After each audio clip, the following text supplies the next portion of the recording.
Hello बच्चों, कैसे हैं आप लोग। स्वागत है आप सभी का टेंजेंट के आपने एक और नए मोस्ट इंपॉर्टेंट लेक्चर के अंदर। और आज इस लेक्चर में हम बात करने वाले हैं सर्कल्स के क्वेश्चंस के ऊपर। ठीक है, देखो इसके पहले वाले लेक्चर के अंदर हमने आपको टोटल 5 क्वेश्चन सॉल्व करा दिए थे जो कि प्रीवियस ईयर क्वेश्चंस थे। और आज का ये लेक्चर जो है अपना उसी के आगे का लेक्चर होने वाला है। ठीक है, आज के इस लेक्चर में हम आपको उसके आगे के जो क्वेश्चन सॉल्व कर रहे थे वहीं से स्टार्ट करेंगे, यानी कि 5 क्वेश्चन के बाद में जो क्वेश्चन नंबर 6 है उससे आज हम स्टार्ट करने वाले हैं। ठीक है, तो ये वाला लेक्चर जो है वो प्रीवियस ईयर क्वेश्चन के ऊपर बेस्ड है सर्कल्स के लेक्चर के अंदर। तो सर्कल्स का जो टॉपिक है उसके सारे कॉन्सेप्ट आपको अपने छोटे छोटे लेक्चर्स के फॉर्म में बढ़ाए हुए हैं। अगर आपने वाले लेक्चर नहीं देखे तो इसकी प्लेलिस्ट में जाकर के इन सारे लेक्चर को आप देख सकते हैं जाकर के। ठीक है, तो चलिए आज हम अपने ये जो क्वेश्चन सॉल्व कर रहे हैं इनको स्टार्ट करते हैं। क्वेश्चन नंबर 6 हमारे पास कुछ इस तरीके का है जिसके अंदर हमें क्या कहा मैंने देखा। ठीक है, हमको यहाँ पर कहा गया था if tangent PA and PB drawn from an external point P to the centre of the circle with centre O। ठीक है, और क्या गया are inclined to the each other an angle of 80 degree. ठीक है, देखो PA और PB दो टेंजेंट है जो कि इंक्लाइंड है 80 डिग्री के एंगल पर इस सर्कल पे। ठीक है, और यहाँ पर हमसे क्या कहा गया है in the given figure, then हमसे पूछा गया POA का वैल्यू। ठीक है, POA का हमसे वैल्यू पूछा गया है, हमको ये वाले एंगल की वैल्यू बतानी है। ये पूरा हमको गिवन है 80 डिग्री। और जब इस कॉन्सेप्ट के बारे में हमने आपको पढ़ाया था तो हमने आपको एक कॉन्सेप्ट अच्छा से ये बताया था कि टेंजेंट जो होती है from an external point are equally inclined to the centre of the circle. ठीक है, मतलब ये है कि टेंजेंट जो PA और PB बाहर किसी पॉइंट से ड्रॉ करी गई है सर्कल पर। ठीक है, the tangents are equally inclined to the line joining the point, जिस एक्सटर्नल पॉइंट से वो ड्रॉ की गई है उस पॉइंट और सेंटर को मिलाने वाली जो लाइन है। ठीक है, इस लाइन के साथ में इक्वली इंक्लाइंड होती है ये टेंजेंट्स। ठीक है, मतलब क्या है कि ये वाला एंगल इस वाले एंगल के इक्वल होगा। अगर ये टोटल 80 है तो 40-40 होंगे ये।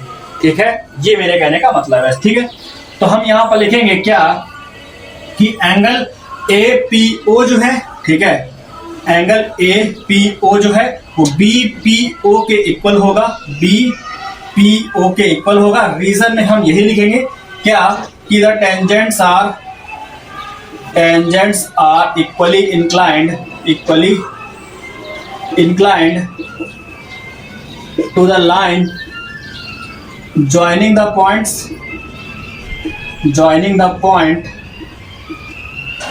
point and the center of the circle। ठीक है, and the center of the circle। ठीक है, तो इन दोनों को ज्वाइन कराने वाली जो लाइन है उस पर टेंजेंट इक्वली इंक्लाइंड होती है, ये वाला एंगल इसके इक्वल होगा। ये हमने इसकी हेल्प से लिखा। ठीक है, अब क्योंकि टोटल 80 है तो इन दोनों का वैल्यू क्या हो जाएगा 40-40। यहाँ पे लिखेंगे क्योंकि हमको जो एंगल टोटल पता है वो क्या है हमारे पास, वो है हमारे पास APB। ठीक है, क्योंकि APB जो है वो 80 है तो इस वजह से हम देखेंगे इन दोनों के वैल्यू क्या हो जाएंगे 40-40, यानी कि APO और BPO दोनों के वैल्यू क्या हो जाएंगे 40-40 हो जाएंगे। ठीक है, अब देखो अगर ये हमारे पास 40 है ये भी हमारे पास 40 है तो आप क्या करो कि ऊपर वाले ट्राइंगल पे ध्यान देना AOP। ठीक है, इस ट्राइंगल में हमें पता है कि ये वाला एंगल जो है वो 90 है क्योंकि जो रेडियस है वो टेंजेंट पर क्या होती है परपेंडिकुलर होती है। ठीक है, अब यहाँ पर लिखेंगे now OAP is equal to 90 degree होगा। क्यों, ये इसलिए होगा क्योंकि OA जो है वो AP पर क्या है परपेंडिकुलर है। तो हम यहाँ पर लिख देंगे OA is perpendicular on PA। ठीक है, ये अब इसका रीजन लिख सकते हैं क्या कि टेंजेंट एंड द रेडियस, ये तो मेरे ख्याल से हर क्वेश्चन के अंदर ही आ रहा है, टेंजेंट एंड द रेडियस। हमने आपको ये वाला कॉन्सेप्ट भी पहले वाले लेक्चर के अंदर ही बताया था कि टेंजेंट और रेडियस उसके पॉइंट ऑफ कांटेक्ट पर क्या होते हैं दोनों ही परपेंडिकुलर होते हैं। ठीक है, सर्कल के किसी भी पॉइंट पर अगर टेंजेंट ड्रॉ की जाती है तो उस पॉइंट से अगर रेडियस ड्रॉ करी गई है तो ये दोनों आपस में क्या होते हैं परपेंडिकुलर, यानी कि वाला एंगल 90 डिग्री होगा। ठीक है, tangent and the radius through the point of contact ठीक है आर परपेंडिकुलर ईच अदर। ठीक है, ये हमारे पास क्या हो गया इसका कॉन्सेप्ट जो कि हमने यहां पे लिखा है। ठीक है, हमको ये वाला एंगल मिल गया 90 डिग्री हो गया, ठीक है। अब इस ट्राइंगल के दो एंगल पता है, तीसरा हमको फाइंड करना है, तो आराम से फाइंड कर लेंगे ना। तो यहाँ लिखेंगे in triangle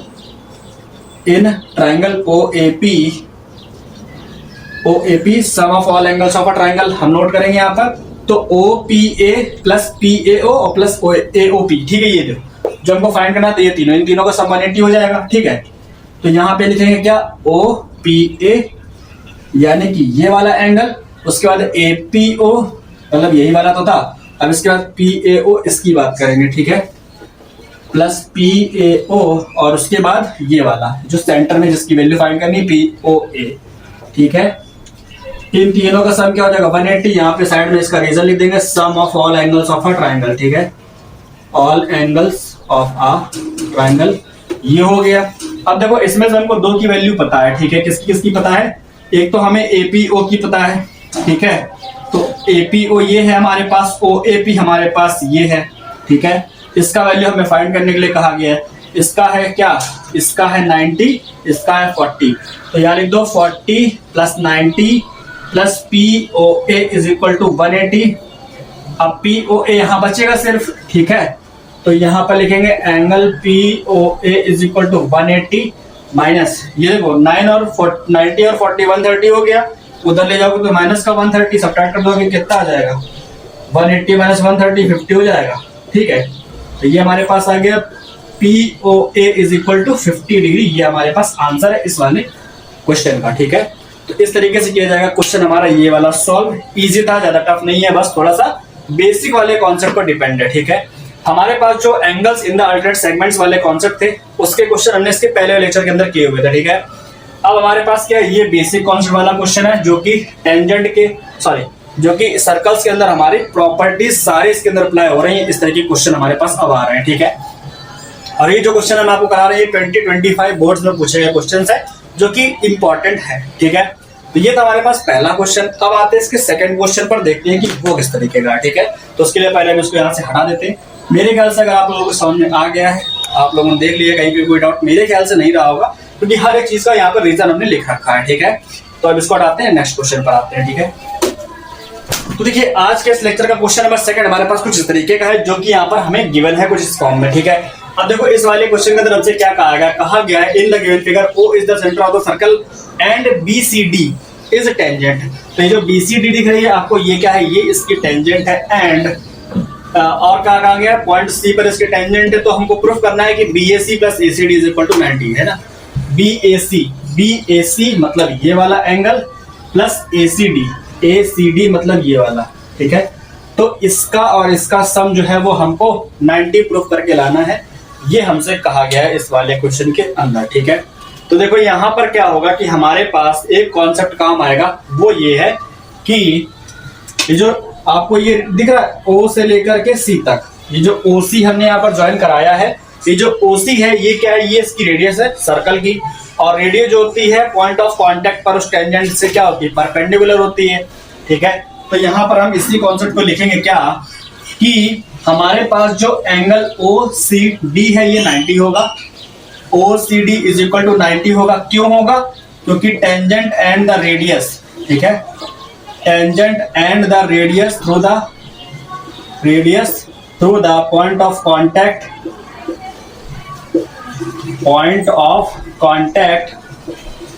are perpendicular each other, ठीक है, आर परपेंडिकुलर ईच अदर। अब हमें ये वाला कॉन्सेप्ट तो पता है कि इसका वैल्यू 90 डिग्री हो गया, ठीक है। कौन सा OCD, ठीक है, ये पूरा ही 90 है, ये पूरा ही क्या है 90 है। OCD दो एंगल से मिलकर बना है, एक ये छोटा वाला ये और एक बाहर वाला ये ACD, ठीक है।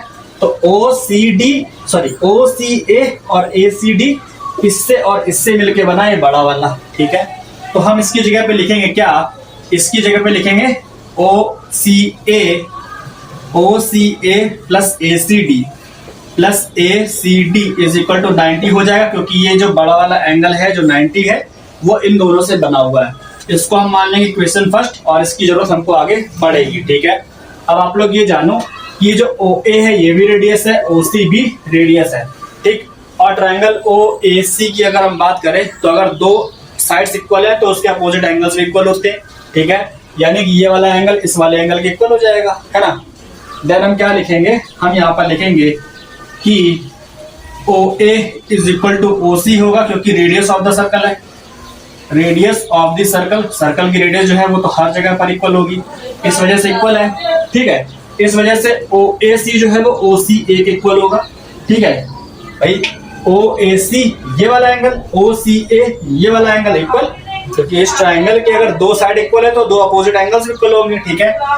तो यहां पर लिखेंगे OAC is equal to the OCA, ये होगा, है ना। यहां पर इसका रीजन लिखेंगे क्या, कि opposite angles of equal sides of a triangle, ठीक है। इस वजह से ये दोनों इक्वल है। और अब हम यहां पर क्या करेंगे कि इसका यूज करेंगे किसके अंदर, इक्वेशन फर्स्ट में। तो यहां लिखेंगे फ्रॉम इक्वेशन फर्स्ट हमारे पास ये है जिसके अंदर लिखा है OCA प्लस ACD, ठीक है। OCA और ACD इज इक्वल टू 90 है, ठीक है। OCA plus ACD is equal to 90 है। OCA की जगह में OAC लिख सकते हैं, ठीक है। इसकी जगह पे हम लिख देंगे OAC plus ACD is equal to 90, और जो वैल्यू OAC का है वही वैल्यू BAC का भी है, क्योंकि इसी को आगे बढ़ाया गया। तो OAC या फिर BAC बोल दो, कोई फर्क नहीं पड़ेगा उससे, ठीक है। तो हम यहाँ पे लिख सकते हैं कि OAC और जो BAC है यहाँ पर इक्वल लिखने की जरूरत नहीं है, यहीं पर लिख देंगे क्या, कि BAC plus ACD is equal to 90, ठीक है। ये हमारा प्रूव हो गया, क्योंकि इस एंगल को OAC लिख दो, PAC लिख दो या फिर BAC लिख दो, बात तो वही है ना, एंगल तो ये वाला है। तो हमने इसको यहाँ पे लिख दिया BAC plus ACD is equal to 90, ठीक है। ये हमारा यहाँ से प्रूव हो गया, यहाँ पे हम लिख सकते हैं हेंस प्रूव, ठीक है। और अगर आपको यहाँ पर भी थोड़ा सा डाउट लगे कि हमने इसको कैसे लिखा, तो OAC BAC इसी एंगल की बात कर रहे हैं, यहाँ पे ये भी लिख देना कि OAC is equal to BAC, same angle की बात हो रही है, ठीक है।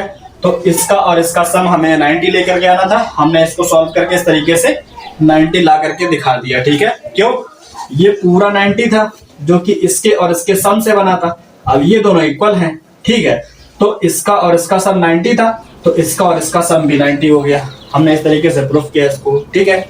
ये हमारे पास था क्वेश्चन नंबर 2 आज के इस लेक्चर का, जो कि थोड़ा सा इंटरेस्टिंग क्वेश्चन था, ठीक है। इसको सॉल्व करा हमने इस तरीके से। अब देखो ये वाला तो थोड़ा इजी था, ठीक है। अब हम आते हैं थोड़े से और अच्छे क्वेश्चन पर, जो कि अब इसी वाले लेक्चर में थोड़ा इसको इंटरेस्टिंग बनाएंगे, ठीक है। तो देखते हैं इसका नेक्स्ट क्वेश्चन कौन सा हमारे पास, क्वेश्चन नंबर 8 होगा, और आज के इस लेक्चर का क्वेश्चन नंबर 3 होगा, ठीक है। चलिए देखते हैं ये वाला क्वेश्चन, जो कि हमारा आज के इस लेक्चर क्वेश्चन नंबर 3 है। कुछ इस तरीके का गिवन है क्या, इसके अंदर हमसे कहा गया in the adjoining figure PA and PB are tangent to a circle with centre O। ये जो PA और PB आपको दिख रहा है, ये क्या है, टेंजेंट है इस सर्कल पर जिसका सेंटर O है, such that angle P is 90। ये आपको गिवन है, एंगल P जो है वो 90 है, ये हमें गिवन है। इफ AB का वैल्यू गिवन है जो आपको डायगोनल की फॉर्म में दिख रहा है 3√2 centimetre, then the diameter of the circle is क्या होगा, इसका डायमीटर, ठीक है। हमें देखो यहाँ से एक चीज दिख रही है कि OB और OA जो है वो क्या है, वो हमारे पास रेडियस है, और पॉइंट A पर जो टेंजेंट है वो PA है, पॉइंट B पर जो टेंजेंट है वो BP है, ठीक है। और सर्कल पर जो टेंजेंट होती है पॉइंट ऑफ कांटेक्ट से ड्रॉ की गई रेडियस के परपेंडिकुलर होती है, इस केस में भी और उस केस में भी। यानी कि यहाँ पर ये परपेंडिकुलर, यहाँ पर ये परपेंडिकुलर, ठीक है। अगर ये परपेंडिकुलर और ये एंगल भी 90 है, ठीक है, देन हम बोल सकते हैं, क्योंकि OB is equal to OA है, ठीक है, ये दोनों आपस में इक्वल है, और इसके 3 एंगल 90 तो फोर्थ भी 90 होगा, और अगर साइड्स इक्वल है तो मतलब ये एक स्क्वायर प्रूव हो गया, ठीक है। अगर ये फिगर एक स्क्वायर प्रूव हो गया तो हमारा क्वेश्चन जो बहुत इजीली सॉल्व हो जाएगा, ठीक है। वो देखो कैसे, ठीक। सबसे पहले हम इसको सॉल्व करेंगे, OB जो है वो OA के इक्वल है, ये लिखो आप सबसे पहले तो, क्योंकि रेडियस ऑफ द सर्कल है, ठीक है, रेडियस ऑफ द सर्कल, ठीक। तो साइड हमने इक्वल प्रूव कर दी। उसके बाद जो OB है वो BP पर क्या है, परपेंडिकुलर है, OB is perpendicular to BP, ठीक है। एंड जो OA है ये भी क्या है, AP पर परपेंडिकुलर है, ठीक है। अब इसका रीजन लिखो क्या, कि tangent and the radius through the point of contact are perpendicular to each other. सबसे पहला कॉन्सेप्ट हमारे सर्कल का यही था, क्या, कि the tangent and the radius through the point of contact are perpendicular each other, ठीक है, यहां पर लिख देंगे ईच अदर, ठीक है। तो हमारे अगर ये दोनों परपेंडिकुलर है एंड एंगल P इज 90, ठीक है, भाई देखो ये भी परपेंडिकुलर, ये भी परपेंडिकुलर और ये भी 90 है, सो इस वजह से हम बोल सकते हैं, सो OAPB क्या बोलेंगे कि OAPB इज अ स्क्वायर, ठीक है। स्क्वायर की साइड्स इक्वल होती हैं, ये हमने यहां से प्रूफ कर दिया, ठीक है। और इसके सभी एंगल्स 90 डिग्री हैं। अगर सारे साइड्स इक्वल है, सारे एंगल 90 डिग्री है, देन वो शेप होती है एक स्क्वायर की शेप, ठीक है। और स्क्वायर के शेप पे जो डायगोनल AB है उसका वैल्यू हमको दे रखा है, ठीक है। नाउ डायगोनल ऑफ स्क्वायर, ठीक है, डायगोनल ऑफ स्क्वायर, इसका जो फॉर्मूला होता है वो होता है √2 इंटू साइड, ठीक है। √2 इंटू साइड, साइड का मतलब कि कोई भी साइड इसकी जो है वो, ठीक है। तो यहाँ पर क्या है, इसके डायगोनल की जो लेंथ है वो क्या है, AB है, ठीक है। तो यहाँ लिखेंगे AB is equal to √2 into side की जगह पे हम किसी भी साइड की वैल्यू लिख सकते हैं। तो हम यहाँ पर एग्जांपल के तौर पे OA लिख दे रहे हैं, ठीक है, क्योंकि सारी साइड इक्वल है। तो हमने यहाँ पर OA लिख दिया, जो कि सर्कल की रेडियस भी हो जाएगी, ठीक है। तो हमने यहाँ पे डायगोनल की फॉर्म में लिखा AB √2 इंटू OA। AB का वैल्यू आपको दे रखा है, क्या है, 3√2 है, और यहाँ पर आ गया √2 इंटू OA, इससे ये कैंसिल हो गया। तो OA का जो वैल्यू है वो आ गया 3 सेंटीमीटर, ठीक है। अब क्योंकि हमें क्या मिल गया है, hence the radius is 3 centimetre, then the diameter is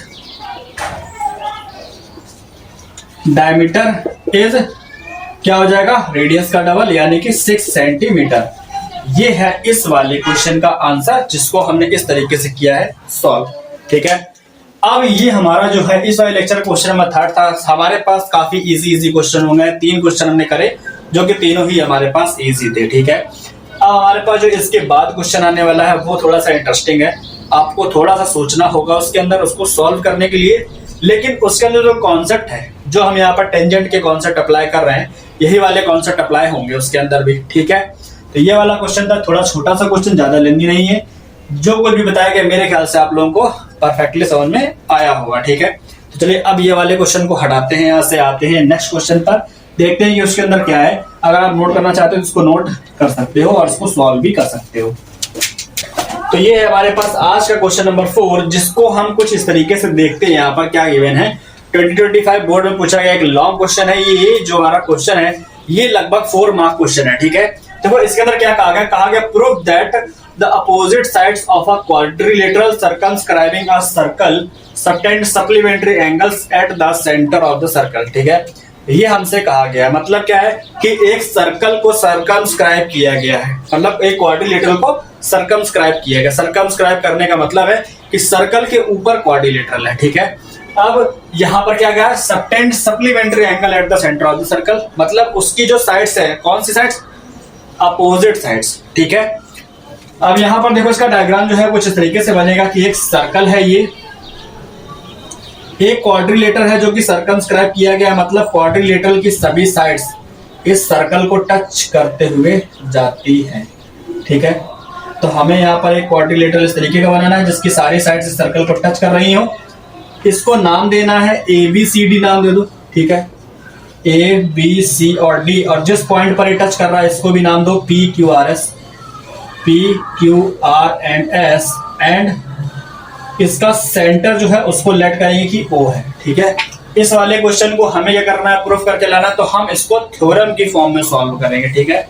क्या करेंगे, इसको थ्योरम की फॉर्म में सॉल्व करेंगे और इसके अंदर देखो हमें क्या करना है, सबसे पहले तो गिवन टू प्रूफ कंस्ट्रक्शन, और उसके बाद हमें क्या करना होगा, प्रूफ वाला पार्ट करना होगा। ठीक है, गिवन क्या है, हमें एक सर्कल गिवन है, अ circle with centre O and a quadrilateral ABCD circumscribing the circle, and उसके बाद क्या है कि the quadrilateral touches the circle at the point P Q R and S। ठीक है, ठीक, उसके बाद क्या है, हम यहां पर इसको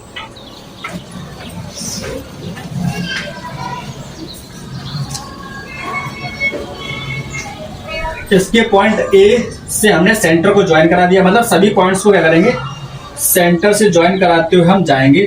तो हमें यहां से क्या होगा कि देखने को ये मिलेगा, ये कुछ इस टाइप का देखने को मिलेगा। ठीक है, अब हमने ये क्यों किया, क्योंकि उसने कहा है क्वेश्चन में कि क्वाड्रिलेटरल जो है वो सर्कल पर क्या करेगा, सबटेंड करेगा supplementary angle at the centre. ठीक है, जो अपोजिट साइड्स है वो सेंटर पर सप्लीमेंट्री एंगल सबटेंड करेंगी। ठीक है, अब अपोजिट साइड का मतलब होता है कि AB और CD ये अपोजिट साइड्स है, तो सेंटर पर जो एंगल बनाएंगी, ये वाली साइड सेंटर पे कौन सा एंगल बनाएगी, ये बनाएगी ये वाला AOB। ठीक है, और ये जो CD साइड है ये सेंटर पे कौन सा एंगल बनाएगी, ये वाला COD, ये वाला एंगल। ठीक है, और सप्लीमेंट्री एंगल्स वो एंगल्स होते हैं जिनका सम 180 होता है। ठीक है, यानी कि इसका और इसका सम 180 होना चाहिए, सेम इसी तरीके से ऊपर वाला और नीचे वाला। ठीक है, कौन कौन सा, AOD और BOC, इसका भी सम 180 हमें लेकर के आना है। अगर हम ये प्रूफ कर देते हैं देन हम बोल सकते हैं क्या कि ये जो थ्योरम है ना, हमें बस इसी में यही प्रूफ करना है क्या कि अपोजिट एंगल्स का जो सम है वो 180 है। This plus this is equal to 180, this plus this is equal to 180, ये प्रूफ करके लेके आना है। ठीक है, ये क्वेश्चन कुछ इस तरीके का पूछा गया था, तभी 4 मार्क क्वेश्चन है ना ये। अब देखो इसके अंदर जो चीज गिवन है वो हम अपने गिवन वाले सेक्शन के अंदर लिखते हैं। गिवन क्या है हमें, अ circle with centre O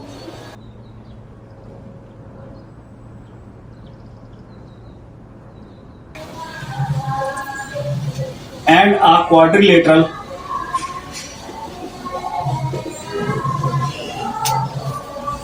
circumscribing a circle ABCD, इसका नाम भी रख देंगे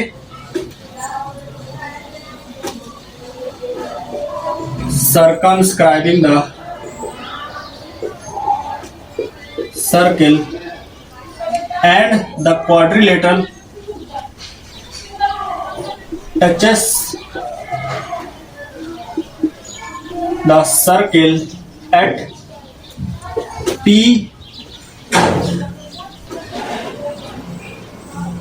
Q R and S। ठीक है, जो क्वाड्रिलेटरल है सर्कल को P Q R और S पॉइंट पर टच कर रहा है। ठीक है, अब हमारे पास ये तो हमें मिल गया गिवन वाला पार्ट। अब हमें जो प्रूव करके लाना वो यहाँ पर लिखना होगा टू प्रूव वाले सेक्शन के अंदर, मतलब AOC। ठीक है, एंगल AOC प्लस COD या फिर DOC कुछ भी लिख दो। ठीक है, तो DOC इज इक्वल टू 180, एक तो ये प्रूफ करना है, और AOD और BOC। ठीक है, AOD प्लस BOC इसका भी सम 180 प्रूफ करके लेके आना है, ये हमें प्रूफ करना है इसके अंदर। ठीक है, देन तभी हम इस स्टेटमेंट को सही बोल पाएंगे ना। इसके लिए हमें क्या करना होगा, कंस्ट्रक्शन करना होगा। ठीक है, कंस्ट्रक्शन क्या करना होगा, कंस्ट्रक्शन ये करना होगा कि हम यहाँ से एक लाइन खींचेंगे, क्या O से Q को ज्वाइन कराएंगे, P से मतलब O से PQRS को ज्वाइन कराएंगे। ठीक है, तो कंस्ट्रक्शन के अंदर हमें क्या करना है, O से इसको ज्वाइन कराना है, P को भी ज्वाइन कराना है, R और S सभी को ज्वाइन कराना है। ठीक है, तो हमें ये काम करना होगा यहाँ पर। ठीक है, तो यहाँ लिखेंगे join O to P Q R and S। ठीक है, हमने ये करा है कि O से क्या करा दिया, P Q R और S को ज्वाइन करा दिया, ये हमने अपने कंस्ट्रक्शन के अंदर लिखा।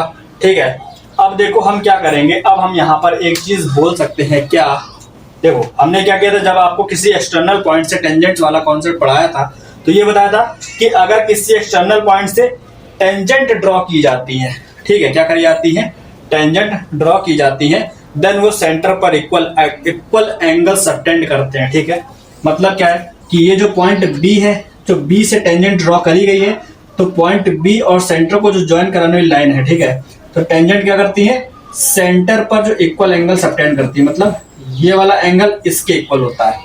ठीक है, सेम वहां पे क्या होगा, ये वाला इसके इक्वल होगा, यहाँ पे ये वाला इसके इक्वल होगा और ये वाला इसके इक्वल होगा।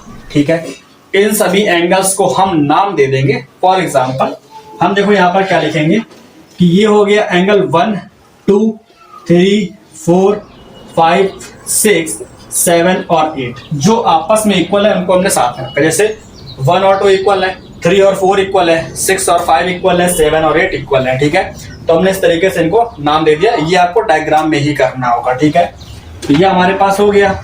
इस प्रॉपर्टी को हम यहाँ पर नोट भी करेंगे। वो देखो कैसे करेंगे। सबसे पहले तो हम प्रूफ वाली अपनी हेडिंग लिखते हैं और उसके अंदर लिखेंगे क्या कि, तो अब हम यहाँ पर क्या लिखेंगे, the tangents from an external point, क्या लिखेंगे, tangents from an external point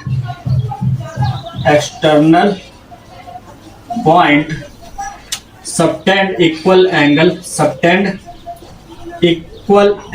at the centre. ठीक है, एट सेंटर। ठीक है, इतना लिखने के बाद में अब देखो पॉइंट बी से जो टेंजेंट ड्रॉ करी गई है, तो उससे सेंटर पर जो एंगल बन रहा है वो बन रहा है 1 और 2। तो हम यहाँ पे लिखेंगे कि angle 1 is equal to angle 2 के है, 3 इज इक्वल टू 4 के है, 5 is equal to angle 5 is equal to 6 के, एंगल 7 इज इक्वल टू 8 के। अगर आप ऐसे लिखते हो तो बिल्कुल अंडरस्टैंडिंग है, क्योंकि हमने डायग्राम में इनको मेंशन कर रखा है। ठीक है, जो इक्वल है उनको ध्यान रखना है।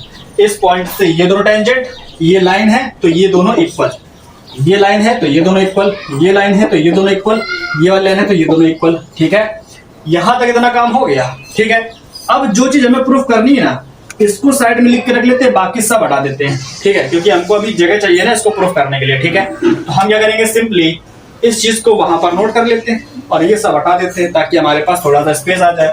तो यहाँ पर हम लिख देंगे क्या, प्रूफ करके लाना है, AOC plus BOC is equal to 180, दूसरा है AOD और BOC इज इक्वल टू 180। हमको ये प्रूफ करके लाना है। ठीक है, चलो अब बाकी सारा पार्ट हटा देते हैं यहाँ से और इसके बाद का बचा रहेगा। ठीक है, क्वेश्चन तो आपने नोट कर ही लिया, वो देखा ही होगा इसके पहले क्वेश्चन में क्या गिवन था, है ना। तो जो चीज हमें प्रूफ करने लानी थी वो हमने क्वेश्चन को रीड करके ही लिखी थी। ठीक है, तो कंस्ट्रक्शन तक हम हटा देते हैं। अब हमारा सिर्फ प्रूफ वाला सेक्शन हमारे सामने है। ठीक है, देखो यहाँ पर क्या करना है हमें, कि हमें पता है कि ये सारे एंगल्स जो है आपस में इक्वल है, वो हमने लिख दिए यहाँ पर। अब अच्छा ये बताओ, किसी पॉइंट के अराउंड जितने भी एंगल्स होते हैं सभी का अगर सम करोगे तो क्या होगा, 360 आएगा। तो हमें क्या करना है, सेम अब यही काम करना है।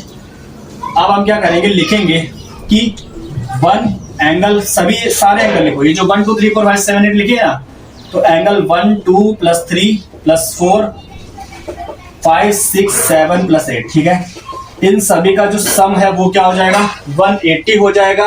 क्यों हो जाएगा, तो यहाँ लिखेंगे sum of all the angles around the point. ठीक है, sum of all angles around a point. ठीक है, किसी भी पॉइंट के अराउंड सारे एंगल्स का सम करोगे तो वो 360 आएगा। ठीक है, अब यहाँ पर जो जो एंगल्स इक्वल है उसकी फॉर्म में हम यहाँ पर लिखेंगे क्या। ठीक है, क्योंकि हमें एंगल्स बनाने हैं ना, हमें क्या करना है, एंगल्स बनाने। देखो यहाँ पर एंगल 1 हमारा किसके इक्वल है, 2 के। तो हम क्या करेंगे, यहाँ पर 1 और 2 दोनों इक्वल है, तो 1 की जगह पे लिख देंगे 2। अब हम इस तरीके से लिखेंगे कि हमारा ये वाला एंगल और ये वाले एंगल फॉर्म हो सके अलग अलग। ठीक है, तो ये है हमारे पास इक्वेशन फर्स्ट। इक्वेशन फर्स्ट में यही वाला वर्क जो है वो 2 बार करना होगा। ठीक है, जो यहाँ पर गिवन है, एंगल 1 की जगह पे 2 रखा और 2 को वैसे ही लिखा रहने दिया। ठीक है, अब 3 को ऐसे ही रखेंगे, 4 की जगह पे 3 लिख देंगे। हमने ऐसा क्यों किया, देखो 1 और 2 इक्वल थे, तो 2 की जगह पे हमने 1 की जगह पे 2 लिख दिया, तो यहाँ पर आ गया। ठीक है, यानी कि 2 2 बार आ जाएगा। 3 और 4 इक्वल थे, तो हमने 4 की जगह पे 3 लिख दिया, तो यहाँ पर 3, तो हमें ये वाला एंगल फॉर्म होते हुए दिखेगा। इस तरीके से लिखा गया है ये। ठीक है, अब यहाँ पर आओ, 5 इज इक्वल टू 6 है। ठीक है, देखो 5 6 इक्वल है, तो हम 5 की जगह पे 6 रख देंगे ताकि हमको ये वाला मिल सके। ठीक है, तो हमने 6 लिखा और 6 को नहीं छेड़ेंगे, ठीक है। वैसे यहाँ पर 7 8 इक्वल है, लेकिन हम 8 की जगह पे 7 लिखेंगे ताकि हमारा ये वाला 7 यहीं पर रहे और हमें ये बड़ा वाला एंगल मिल जाए, ठीक है। तो 8 की जगह पे क्या लिख देंगे, 7 इज इक्वल टू 360, है ना। ऐसा करने से क्या होगा, ये डबल, ये डबल, ये भी डबल और ये भी डबल, तो ये हो जाएगा 2 of angle 2, 2 of angle 3, 2 of angle 6 और 2 of angle 7 is equal to 360, ठीक है।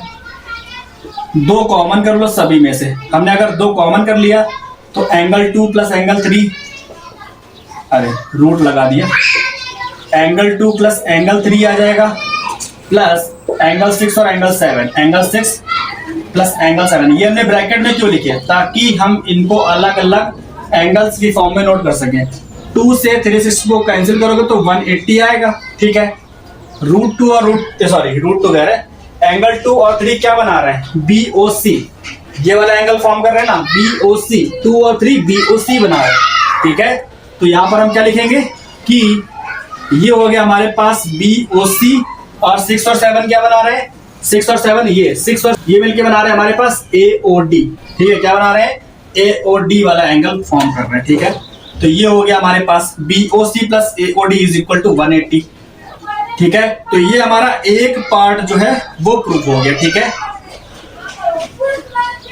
ये हमारे पास क्या हो गया, हमारे प्रूवमेंट का एक पार्ट तो प्रूव होकर के आ गया, जो कि हमने इस तरीके से किया है, ठीक। अब यही सेम वर्क हमको इक्वेशन फर्स्ट में दोबारा करना है ताकि हम ये वाला भी प्रूफ करके ला सके, ठीक है, जो कि हमको इसकी जरूरत पड़ने वाली है। तो आप क्या करेंगे, लिखेंगे फ्रॉम इक्वेशन फर्स्ट, और इक्वेशन फर्स्ट में अब की हमने जिनको रखा था अब उनकी जगह दूसरों को रखेंगे, मतलब 1 की जगह पे 2 रखा था ना, तो अब 2 की जगह पे 1 रखेंगे, ठीक है।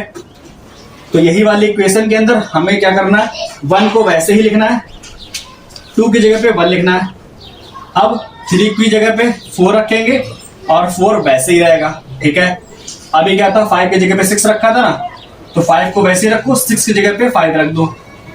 7 और 8, 7 हमने 8 की जगह पे 7 किया था ना, तो अब क्या करेंगे, 7 की जगह पे 8 रखो और 8 को वैसे ही रहने दो। तो ये हो गया हमारे पास इक्वेशन फर्स्ट, जिसके अंदर हमने इनको यूज करके रखा, ठीक है।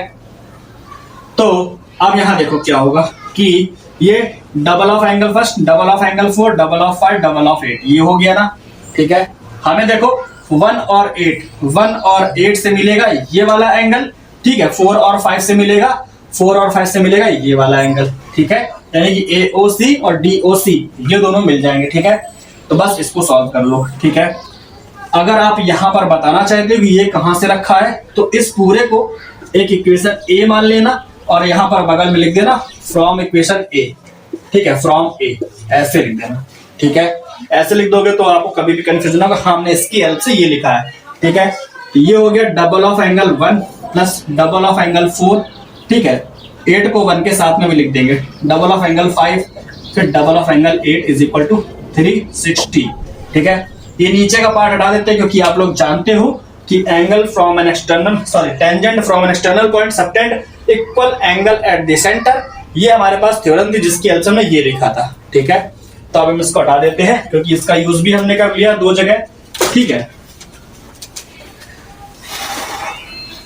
तो अब देखो क्या करेंगे, अब यहां पर सब में से 2 कॉमन कर लेंगे, ये 2 कॉमन करके बाहर निकालोगे तो 1 और 8 साथ में लिखना है, एंगल 1 प्लस एंगल 8 और 4 और 5 साथ में, ठीक है, इज इक्वल टू 360।